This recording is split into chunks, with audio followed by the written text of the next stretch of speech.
एक वक्त था जब इंडिया और चाइना दोनों ही देशों ने गरीबी देखी थी, जंग देखी थी।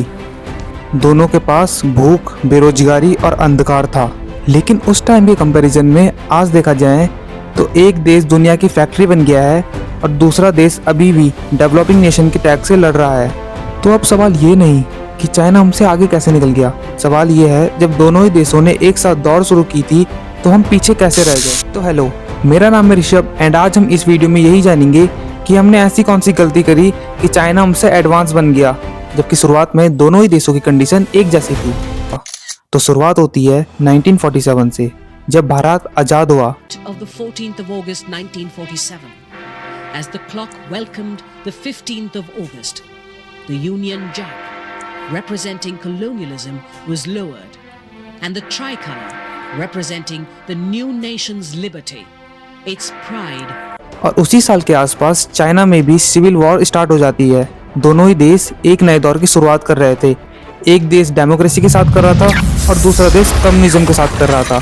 उस वक्त दुनिया के किसी भी एक्सपर्ट ने ऐसा नहीं सोचा होगा कि चाइना एक दिन सुपर पावर बन जाएगा, क्योंकि दोनों ही देशों के पास एक ही प्रॉब्लम थी, पॉवर्टी, हंगर और इलिटरेसी। इंडिया ने नेहरू जी की लीडरशिप में सोशलिज्म और प्लानिंग अडॉप्ट करी, जिससे हर 5 साल में एक प्लान बनता था, पर रिजल्ट स्लो मिलता था, क्योंकि डेमोक्रेसी में हर एक फैसला डिबेट के साथ लिया जाता है। वहीं चाइना की बात करें तो वहाँ डिक्टेटरशिप में फैसला एक ही रात में हो जाता था। ये डिफरेंस उस वक्त छोटा लगता था, लेकिन आगे चलकर यही दोनों देशों का फ्यूचर डिसाइड करने वाला था। फिर आया 1950s और 60s का टाइम, जब दोनों ही देशों ने अपनी इकोनॉमी खड़ी करने की कोशिश करी, पर चाइना में माओ जेडोंग ने ग्रेट लीप फॉरवर्ड और कल्चरल रिवोल्यूशन जैसी पॉलिसीज लाई, जिसने उनके देश को हिलाकर रख दिया और उनकी इकोनॉमी तेजी से कोलैप्स करने लगी। और इसी वक्त इंडिया में ग्रीन रेवोल्यूशन स्टार्ट हुआ, जिससे हमने अपनी फूड क्राइसिस में कंट्रोल पा लिया। लेकिन 1962 की इंडो चाइना वॉर ने सब कुछ बदल दिया, क्योंकि उस जंग में हमने सिर्फ टेरिटरीज ही नहीं बल्कि अपना कॉन्फिडेंस भी खो दिया। और चाइना को भी एक क्लियर मैसेज मिल गया कि अगर उन्हें आगे बढ़ना है तो उन्हें स्ट्रांग बनना पड़ेगा। 1970s के दौरान फिर से दोनों देश ऑलमोस्ट सेम पोजीशन पे थे। दोनों ही देशों के पास पॉपुलेशन ज़्यादा थी, टेक्नोलॉजी कम थी और ग्लोबल एक्सपोजर एकदम जीरो के बराबर। लेकिन 1978 में एक आदमी ने पूरा चाइना ही बदल दिया। नाम था डेंग शोपिंग। उन्होंने कहा, it doesn't matter whether a cat is black और white as long as it catches mice. मतलब आइडियोलॉजी छोड़ो, रिजल्ट पे ध्यान दो। और इनके इसी माइंडसेट ने कर दिखाया। चाइना ने अपने बॉर्डर्स ग्लोबल कंपनीज के लिए खोल दिए और चीप लेबर प्रोवाइड करी, जिससे फॉरेन इन्वेस्टर्स अट्रैक्ट हुए। उनकी इसी एक छोटी सी policy, reform and opening up, ने चाइना को मैन्युफैक्चरिंग का सुपर पावर बना दिया। और वहीं इसी वक्त इंडिया में लाइसेंस राज चल रहा था। अगर किसी को फैक्ट्रीज खोलनी है उसको 20-25 परमिशन चाहिए होती थी, जहां चाइना एक ही रात में अपना इंडस्ट्रियल लॉ चेंज कर देता था, वहीं हम एक फाइल साइन करने में 6 महीने लगा देते थे। और यहीं से दोनों देशों के बीच का गैप शुरू हुआ। भले ही ये गैप उस टाइम पे छोटा था, पर ये गैप बाद में बढ़ता ही गया।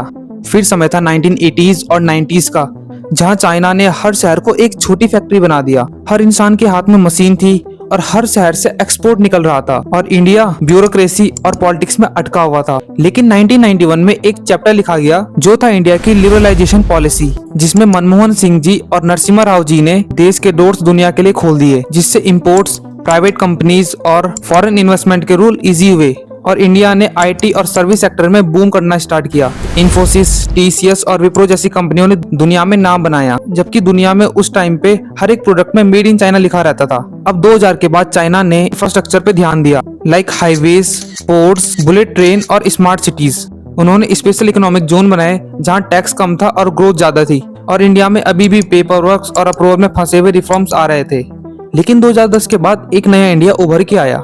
डिजिटल इंडिया, स्टार्टअप इंडिया और मेक इन इंडिया जैसे इनिशिएटिव्स ने नए यूथ को एनर्जी दी। पर तब तक चाइना अपनी पीक पर था। उनकी जीडीपी इंडिया से 5 गुना ज्यादा थी, और उनके एक्सपोर्ट्स की बात करें तो पूरी दुनिया में छार के थे। और अगर एजुकेशन सिस्टम की बात करें तो उनके एजुकेशन सिस्टम में प्रैक्टिकल लर्निंग में ज्यादा ध्यान दिया जा रहा था, और हमारे एजुकेशन सिस्टम में प्रैक्टिकल लर्निंग उनके मुकाबले थोड़ा कम थी।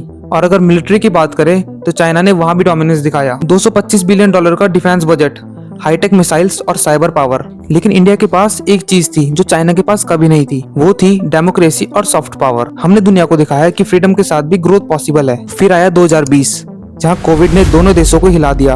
लेकिन इम्पैक्ट अलग था। चाइना के अंदर डेप्थ क्राइसिस जैसी प्रॉब्लम्स उभर के आई, यूथ अनएम्प्लॉयमेंट रिकॉर्ड हाई हुआ और इंडिया ने इसी पीरियड में डिजिटल पेमेंट रिवॉल्यूशन स्टार्ट कर दिया। यूपीआई, जियो और स्टार्टअप ने इंडिया को नए दौर में दाखिल कर दिया। आज इंडिया दुनिया का थर्ड लार्जेस्ट स्टार्टअप इकोसिस्टम है। चाइना जहां स्लो डाउन का सामना कर रहा है, वहीं इंडिया अपने गोल्डन फेज में एंटर कर रहा है। अब दोनों ही देश फिर से एक ही ट्रैक में खड़े हैं। एक तरफ चाइना है जिसका मॉडल थोड़ा थक गया है, दूसरी तरफ इंडिया है जिसके पास एनर्जी, यूथ और आइडियाज हैं। जहां चाइना के पास स्पीड थी, वहीं इंडिया के पास स्टेबिलिटी है। और कभी कभी स्लो और स्टेडी ही रेस जी जाता है। History doesn't repeat, it gives second chance. India missed the first chance but not the second. ये दौड़ अब दोबारा शुरू हो गई है और इस बार फिनिश लाइन सिर्फ जीडीपी ही नहीं, ग्लोबल रिस्पेक्ट है। और जब 1.4 बिलियन लोग सपना देखते हैं, तो दुनिया चाहे या ना चाहे, गेम तो चेंज जरूर होता है। ये वीडियो यहीं तक था। अगर आपको वीडियो पसंद आई हो तो लाइक, शेयर एंड कमेंट जरूर करना और हाँ, चैनल को सब्सक्राइब करना मत भूलना। Thank you.